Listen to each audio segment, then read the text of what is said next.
Hey guys, welcome back to my YouTube channel. और मैं आशा करता हूँ कि आप सभी ठीक होंगे। तो फिर गाइस, आज हम देखने वाले हैं BSc third year botany first paper का थर्ड यूनिट। ठीक है, ये जो है थर्ड यूनिट का सेकंड वीडियो है गाइस। फर्स्ट वीडियो जो है मैंने प्लांट पैथोलॉजी पादप रोग विज्ञान के बारे में जो है पूरा एक्सप्लेन कर दिया है कि उसका उद्देश्य क्या है, उसका नियंत्रण किस प्रकार से करेंगे, वो सारा कुछ है ना। तो फिर चैनल एक बार ज़रूर चेक कीजिएगा। आज हम देखने वाले हैं गेहूँ में काला भूरा रोग। ये जो है प्रैक्टिकल में भी होता है गाइस, प्लस थ्योरी में भी है ना। लेकिन प्रैक्टिकल में तो हम शॉर्ट फॉर्म में लिखते हैं और एग्ज़ाम में हम इसको किस प्रकार से लिखेंगे वो जो है आज हम देखने वाले हैं। तो फिर ये जो जो गेहूं का जो रस्ट रोग है गाइस, काला भूरा रोग जो है वो पक्सिनिया ग्रामिनी के कारण होता है। ठीक है, तो फिर सबसे पहले तो पक्सिनिया ग्रामिनी का वर्गीकरण देखेंगे। फिर ये कहाँ कहाँ पाया जाता है गाइस वो हम देखेंगे। फिर बेसिडियो माइकोटिना के सामान्य लक्षण देखेंगे। बेसिडियो माइकोटिना जो है गाइस पक्सिनिया ग्रामिनी का जो है उप प्रभाग है ना, सब डिवीज़न है। तो फिर इसके जो जनरल कैरेक्टर्स हैं वो हम देखेंगे। फिर है पक्सिनिया ग्रामिनी का जीवन चक्र है ना, जो इसका लाइफ साइकिल है गाइस पक्सिनिया ग्रामिनी का, वो हम देखेंगे। फिर जो गेहूं में इसका लाइफ साइकिल किस प्रकार से होता है वो हम देखेंगे। ठीक है, पक्सिनिया ग्रामिनी का गेहूं में किस प्रकार से लाइफ साइकिल होता है वो हम देखेंगे। तो फिर चलिए सबसे पहला जो है इसका सिस्टमेटिक पोजीशन हम देख लेते हैं। फर्स्ट है गाइस, पहला इसका जो डिवीज़न है वो है यू माइकोटिना है। सब डिवीज़न है बेसिडियो माइकोटिना और इसका क्लास है टेलियोमाइसिटीज। ठीक है, इसका ऑर्डर है यूरिडिनेल्स है ना, यूरिडिनेल्स। और इसका फैमिली है पक्सिनिएसी और इसका जीनस है पक्सिनिया और इसका स्पीसीज़ है यानी कि ग्रामिनीज। ठीक है, पक्सिनिया ग्रामिनी।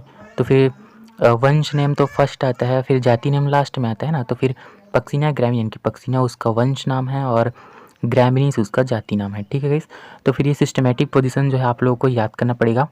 अब देखते हैं आगे इसका प्राप्ति स्थान की ये कहाँ कहाँ जो है पाया जाता है ना। यह एक भिन्नाश्रयी कवक है। ठीक है, इस ये जो पक्सिनिया ग्रामिनी क्या है, कवक है। ठीक है, और कैसा कवक है, भिन्नाश्रयी यानी कि भिन्न भिन्न जगहों में जो है पाया जाता है। ठीक है, जिसका लाइफ साइकिल दो पोषक पर जो है पूरा होता है और इसका जो लाइफ साइकिल है दो पोषकों पर जो है पूरा होता है। ठीक है, इसी वजह से इसको भिन्नाश्रयी बोला गया है। गेहूं इसका मुख्य या प्राइमरी होस्ट है। अब देखिएगा ये जो पक्सिनिया ग्रामिनी है ये गेहूं में मुख्य रूप से पाया जाता है। ठीक है, तो फिर गेहूं इसका जो है प्राथमिक पोषक है, जबकि बारबेरी इसका सेकेंडरी होस्ट है यानी कि सेकेंडरी द्वितीयक पोषक है। ठीक है, तो फिर गेहूं इसका प्राइमरी होस्ट है और बारबेरी जो है इसका सेकेंडरी होस्ट होता है। अब देखते हैं आगे। ठीक है, कहाँ कहाँ पाया जाता है, पहला तो ये गेहूं में पाया जाएगा और दूसरा बारबेरी में। अब देखते हैं आगे। थर्ड देखते हैं गाइस जनरल कैरेक्टर्स ऑफ बेसिडियो माइकोटिना। तो फिर इसका जो सामान्य लक्षण है गाइस वो हम देख लेते हैं।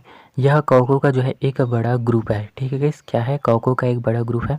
इसके अंतर्गत आने वाले सदस्य परजीवी जैसे स्मट तथा यहाँ पर जो है रस्ट आएगा। ठीक है गाइस, मैंने पॉलीपोर्स लिख दिया था, यहाँ पर जो है रस्ट आएगा, रस्ट होते हैं। तथा मृतोपजीवी जैसे मशरूम यानी कि कुकुरमुत्ता जिसे हम बोलते हैं ना, पफ वाल्स तथा पॉलीपोर्स जो है होते हैं।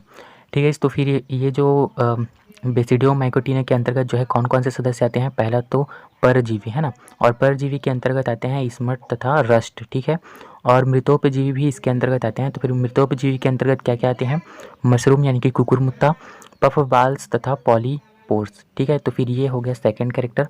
थर्ड देखते हैं, इसकी परजीवी प्रजातियां प्लांट्स में विभिन्न प्रकार के रोग उत्पन्न करती है, जबकि मृतोपजीवी प्रजातियां नम एवं सड़ती हुई लकड़ियां, गोबर, मृत पत्तियों तथा मृदा के ह्यूमस पर उगते हैं।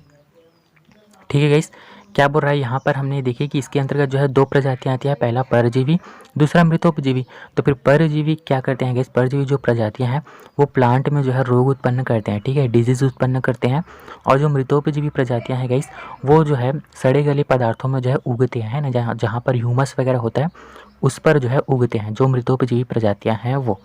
ठीक है, तो फिर ये समझ में आ गया कि क्या मतलब क्या क्या करते हैं इसकी प्रजातियाँ जो हैं। अब फोर्थ देखते हैं, इसका कवक जाल यानी कि माइसीलियम बहुवर्षीय पट्टयुक्त एवं बहुकोशिकीय जो है होता है। ठीक है, इसका जो कवक जाल है ना, कवक जाल मतलब समझ रहे हो ना, कवक और जाल मतलब बहुत सारा गुच्छा टाइप बन जाए है ना, माइसीलिया, वो जो है बहुवर्षीय होता है, पट्टयुक्त होता है और बहुकोशिकीय। बहुकोशिकीय यानी कि जैसे कि हम भी ह्यूमन भी जो है बहुकोशिकीय जीव है ना, केवल एक कोशिकीय जीव में केवल अमीबा ही बस आते हैं ना। तो फिर ये जो है बहुकोशिकीय होते हैं। अब देखते हैं, इनके लाइफ साइकिल में जो है चल अवस्था अनुपस्थित होता है। ठीक है। इसके लाइफ साइकिल में इसके मतलब इसके पूरे जीवन चक्र में जो है चल अवस्था नहीं होता, यानी कि ये एक जगह से दूसरी जगह जो है नहीं जा सकते। ठीक है गाइस, तो फिर ये एक बड़ा कैरेक्टर है इसका। अब देखते हैं, इनमें प्लाज्मोगेमी होता है तथा उसके बाद कैरियोगेमी एवं अर्धसूत्री विभाजन तुरंत नहीं होता है। ठीक है, तो फिर इनमें जो है प्लाज्मोगेमी होता है और उसके बाद जो है कैरियोगेमी एवं जो अर्धसूत्री विभाजन है गाइस वो जो है तुरंत नहीं होता है। ठीक है, तो फिर ये भी एक बड़ा कैरेक्टर है इसका। अब देखते हैं, इसमें बेसिडोकार्प प्रजनन संरचनाओं का जो है निर्माण होता है और इनमें जो प्रजनन किसके द्वारा होता है, तो फिर बेसिडोकार्प के द्वारा होता है। ठीक है, तो फिर वही लिखा है, इसमें बेसिडोकार्प प्रजनन संरचनाओं का जो है निर्माण होता है। तो फिर ये कैरेक्टर हो गए गाइस, जो कि मुझे लगा कि ये इंपॉर्टेंट है बताना करके, तो फिर मैंने इतना ही लिखा है। इसके अलावा भी अन्य कैरेक्टर हैं, तो फिर आप लोगों को जो है एग्जाम में इतना ही लिखना है। ठीक है, 5 से 6 या 7 लिखना है। अब चलिए देखते हैं आगे। फोर्थ इसका लाइफ साइकिल देख लेते हैं guys. Life cycle of the Puccinia Gramineae. तो फिर यह एक प्रकार का माइक्रोसाइक्लिक कवक है। ठीक है, इस कैसा है, माइक्रोसाइक्लिक कवक है, जिसके जीवन काल में जो है 5 प्रकार की स्पोर्स जो है पाए जाते हैं। ठीक है, कितने प्रकार की स्पोर्स, 5 प्रकार की स्पोर्स पाए जाते हैं। तो फिर पहला देख लेते हैं, स्टेज 0 की बात करें तो फिर पकनीडियो स्पोर्ट्स। ठीक है, स्टेज 0 में जो है पकनीडियो स्पोर्ट्स पाया जाता है। स्टेज 1 की बात करें तो फिर एसिडियो स्पोर्ट्स। ठीक है, स्टेज टू की बात करें तो फिर यूरिडो स्पोर्ट्स। स्टेज 3 में जो है टेल्यूटो स्पोर्ट्स और स्टेज 4 में जो है बेसिडियो स्पोर्ट्स। ठीक है, तो फिर ये चारों स्पोर्ट्स जो है इसके लाइफ साइकिल में जो है पाया जाता है। ठीक है, लाइफ साइकिल इसके इन 5 स्पोर्ट्स में जो है कंप्लीट होता है। ठीक है, तो फिर इसको जो है आप लोग याद करेंगे। 0 में जो है पकनीडियो स्पोर्ट्स, फर्स्ट में एसिडियो स्पोर्ट्स, सेकंड में यूरिडो स्पोर्ट्स, थर्ड में टेल्यूटो स्पोर्ट्स और 4 में जो है बेसिडियो स्पोर्ट्स। ठीक है गाइस, 5 पॉइंट देखते हैं guys. Life cycle on wheat, गेहूं में इसका किस प्रकार से लाइफ साइकिल होता है वो हम देखते हैं। तो फिर भारत में रस्ट रोग मार्च के माह में जो है दृष्टिगोचर होता है। ठीक है, इस जो रस्ट रोग है गेहूं में है ना, वो हमें पता चलता है मार्च के माह में। गेहूं के पौधे पर पक्सिनिया ग्रामीणी की निम्नलिखित अवस्थाएं दिखाई पड़ती हैं। जो पक्सिनिया ग्रामीणी के जो हम 5 स्टेज पढ़े हैं ना गाइस, उसमें से कौन कौन सी स्टेज है ना, यानी कि कौन कौन सी अवस्थाएं गेहूं की फसल में दिखाई देता है वो हम देखते हैं। चलिए, तो फिर सबसे पहला है यूरिडो अवस्था है ना, यूरिडो स्टेज। तो फिर ये स्टेज जो है गाइस फरवरी के अंतिम सप्ताह या फिर मार्च के प्रथम सप्ताह में जो है गेहूं की पत्तियों पर भूरे लाल रंग के फफोले दिखाई पड़ते हैं।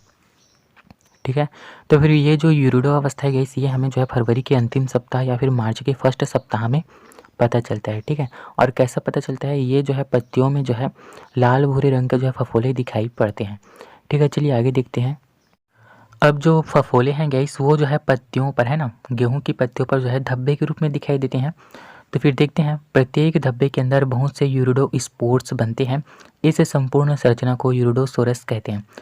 ठीक है, इस क्या होता है, धब्बे के अंदर क्या भरा रहता है, यूरिडो स्पोर्स जो है भरा रहता है और इसकी जो संपूर्ण संरचना है ना, वो बाहर जो निकला है फूला हुआ है ना फफोला, और उसके अंदर जो यूरिडो स्पोर्स है, तो फिर इन संपूर्ण संरचना को जो है गाइस यूरिडोसोरस कहते हैं। ठीक है, यूरिडोसोरस के परिपक्व होने के पश्चात पोषक की बाह्य त्वचा फट जाती है तथा यूरिडो स्पोर्स बाहर निकल आते हैं और दूसरे पत्तियों पर जो है गिर जाते हैं।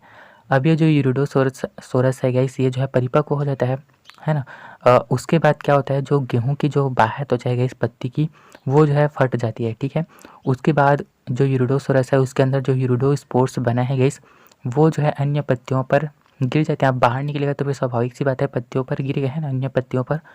अब देखते हैं, अनुकूल परिस्थिति आने पर ये अंकुरित होकर अंकुरण नाल बना लेते हैं, जो कि रंध्रों के द्वारा गेहूं की पत्ती पर जो है संक्रमण करते हैं। अब ये जो है अन्य पत्तियों पर गिरते हैं। ठीक है, फटने के बाद अब ये गिरेंगे तो फिर वहाँ से जो है अंकुरित हो जाएंगे। ठीक है, ये उन पत्तियों पर जो है अंकुरित हो जाएंगे और पत्तियों पर रंध्र पाया जाता है ना, तो फिर उसके द्वारा जो है उस अन्य पत्तियों को जो है संक्रमित कर देते हैं। ठीक है, तो फिर इस प्रकार से जो है होता है। कैसा होगा, यूरिडोसोरस परिपक्व होगा, उसके बाद पत्ती से मतलब पत्ती की जो बाह्य त्वचा है वो फट जाएगी, फिर ये अन्य पत्तियों पर गिर जाएंगे यूरिडोस्पोर्स जो है वो, फिर वो अन्य पत्तियों पर अंकुरण नाल बना लेंगे और अंकुरित हो जाएंगे और पुनः जो है उनमें जो है रोग जो है उत्पन्न कर देंगे। ठीक है, तो फिर इस प्रकार से ये जो है रोग फैलता रहता है। अब देख लेते हैं गाइस यूरिडोस्पोर अवस्था का जो है डायग्राम है ना, पक्सिनिया ग्रामिनी का यूरिडोसोरस।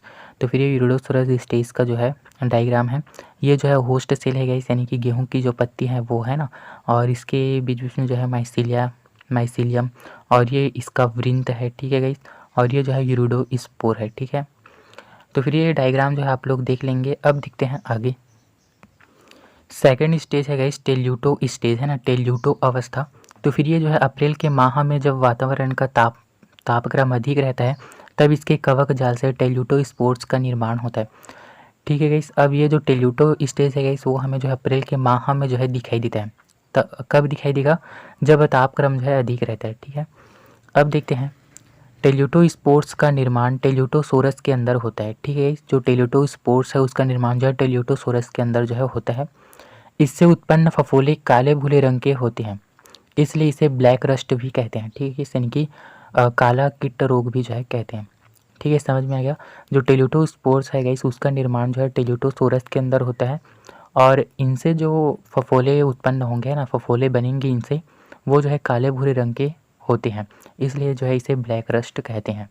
अब देखते हैं प्रत्येक टेल्यूटोस्पोर में एक वृंत तथा 2 कोशिकाएं होती है, ठीक है गाइस। क्या बोल रहा है? जो टेल्यूटोस्पोर है गाइस उसमें जो है एक वृंत होता है और 2 जो है कोशिकाएं होती है। इसकी भित्ति जो है द्विस्तरीय होती है। तो फिर चलिए मैं टेल्यूटोस्पोर का डायग्राम आप लोग दिखाता हूँ गाइस। ये है टेल्यूटोस्पोर का डायग्राम है ना। यहाँ पर देखिए 2 कोशिकाएं हैं और ये इनकी जो भित्ति है गाइस वो जो है द्विस्तरीय है ना। तो फिर वही यहाँ पे लिखा है कि टेल्यूटोस्पोर जो है एक वृंत, और ये एक वृंत है स्टाल का है ना। तो फिर वृंत है और 2 कोशिकाएं और इसकी जो भित्ति है वो द्विस्तरीय होता है, ठीक है। तो फिर ये टेल्यूटोस्पोर का डायग्राम है, ठीक है। प्रत्येक सेल में एक जनन छिद्र होता है जिसके माध्यम से जो है ये अंकुरित होता है। अब प्रत्येक सेल में जो है इस जर्म पोर जो है पाया जाता है, जनन छिद्र, जिसके द्वारा जो है ये अंकुरित होते हैं और पुनः जो है प्लांट में डिसीज उत्पन्न करते हैं, ठीक है। अब देखते हैं गेहूं की फसल में जो है 3 प्रकार के कीट रोग जो है पाए जाते हैं, ठीक है। गेहूं में कितने प्रकार के कीट रोग पाए जाते हैं? 3 प्रकार के। वो कौन कौन से हैं वो हम देखेंगे। सबसे पहले हम इस इधर डिस्कस कर लेते हैं कि ये तो हो गया इसका लाइफ साइकिल है ना। गेहूं में जो है इसके लाइफ साइकिल के 2 स्टेज जो है सामने आते हैं। पहला है यूरिडोस्पोर्स और दूसरा है टेल्यूटोस्पोर्स, ठीक है।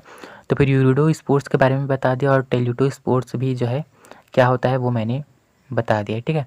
अब चलिए देखते हैं आगे।